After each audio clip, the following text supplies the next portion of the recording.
We are right now following breaking news as conservative commentator and Turning Point USA founder Charlie Kirk is being rushed to the hospital in reportedly unknown condition, according to his spokesperson, after he was shot at an event for Turning Point USA at a university in Utah. Now, there is lots of reporting coming out right now. By the time that I make this video and have it published, that reporting might have changed. So I want to give you the latest update that we have, but I have some thoughts on all that has gone down today. This is a tragic shooting, as is any political violence in America, but I wanted to get into our latest update right here. Breaking Charlie Kirk shot in Utah. Charlie Kirk, the influential right-wing activist and founder of Turning Point USA, was reportedly shot at an event at Utah Valley University on Wednesday. Bystanders report seeing Charlie Kirk shot near his neck during a Q&A with students. Reported Desert News. A number of social media users present at the event posted photos, video footage, and accounts of the shootings. Now, of course, I want to give you all the most accurate and current update that I possibly can, but I am not going to show the footage of this shooting. It is incredibly triggering, it is upsetting, and it is footage that we see every single day in America. It has gotten to the point that we are so numb to mass shootings and political violence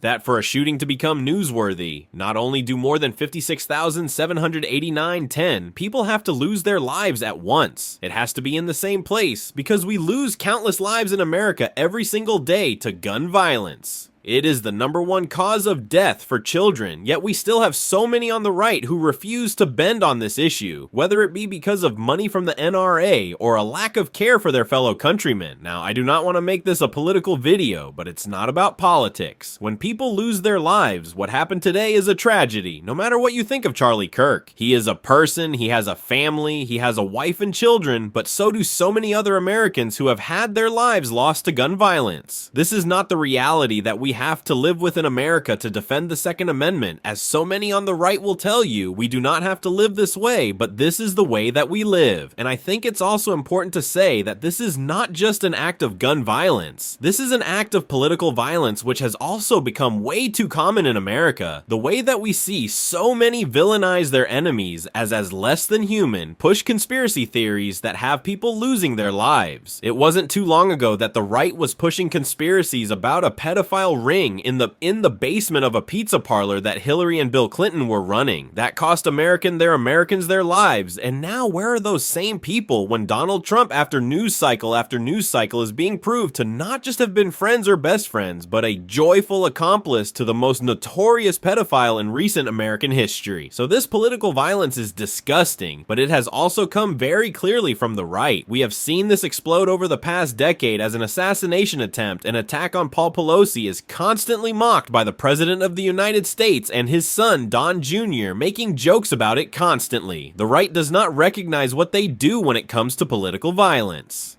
Now I want to repeat again, because this might get clipped. This might get shared. I might get attacked for saying this. I am not making a political video saying anything about what has happened today to Charlie Kirk and trying to spin it in some positive way. That would be disgusting. I disagree with everything that Charlie Kirk says, but I don't think Charlie Kirk should be shot and killed. I don't think there should be political assassinations of political commentators, no matter the damage I think that they do to our country with their rhetoric. But it is clear that it is that rhetoric which has kept us from seeing meaningful reform to gun laws in order to keep people like Charlie Kirk today safe. Right now, we are seeing Donald Trump with his faux outrage, his faux care about crime, flood the streets in LA and DC with the National Guard telling you it's because of crime. It is to keep people safe. If it was to keep people safe, the man who rightfully calls himself the most powerful president in history, who declares himself a dictator on day one, if he wanted to, he could get his Republicans who fall in line with him protecting pedophiles. He could get them to pass a meaningful gun reform. He could keep people in America safe. Donald Trump chooses not to do that because he is weak and he is pathetic. But we have to talk about and be okay saying that after these tragedies happen, it is not playing politics to address the root cause, the reasons why they do. The crisis in our politics right now that causes political violence after the assassination attempts. Donald Trump, liberals, Democrats, progressives immediately jump to, of course, condemn the actions, to call for stricter gun reform, arms to make sure things like this could never happen. I also don't think it should be lost on anyone again. I don't need to defend every statement that I make, but I surely will that reportedly, according to Laura Loomer, when Charlie Kirk was shot tragically, mind you, it is a tragedy, he was talking about trans shooters was fear-mongering against a small minority in this country. Recently, you have seen those on the right say that we need to strip away the right of trans Americans to own guns, not because they care about gun safety, not because they care about children being killed in their schools. Parents who drop their sons and daughters off to pre-K, elementary school, middle school, high school, they're on college campuses, not knowing if they will see them for pickup, if they will come home. That's not what they care about. They want to fear monger against trans people. When you have a coalition of conservative voices paid by billionaires to distract you from a real class struggle, from a real struggle against gun violence, they're gonna talk a lot about trans people. They're gonna say that that is your problem, but that is not the reason why you can't afford rent. Trans people aren't the reason that our healthcare system isn't a healthcare system. It's a broken, sick care system that wants to exploit every dollar that you have. Why in the richest country in the world we have people going bankrupt from medical debt? And I know I'm rearing from the point here, but it is these issues that keep us distracted. So I will reiterate again and again and again because it is the truth. And don't mind me as I check my phone to try to see if I can get the latest update on what is happening right now, because we still do not know what has happened. The update that we currently still have is that Charlie Kirk, hopefully I am making this video right now, but is alive after it is posted, because this is a devastating tragedy, but that is not to stop us from talking about the reasons why this happens. Not just gun violence, but political violence. All political violence should be condemned. That's not a question. It's certainly not a question for those who did not mock Paul Pelosi, who did not make a joke out of him being attacked, who did not post truth social memes of Joe Biden hog-tied in the back of a truck. Now, some people may say that I politicize this issue. I have done a disservice to this coverage, and if that's how you feel, I understand, but I hope you too can understand that I am upset with a political climate that so seeks to dehumanize anyone critical of your position, that this is where we end up.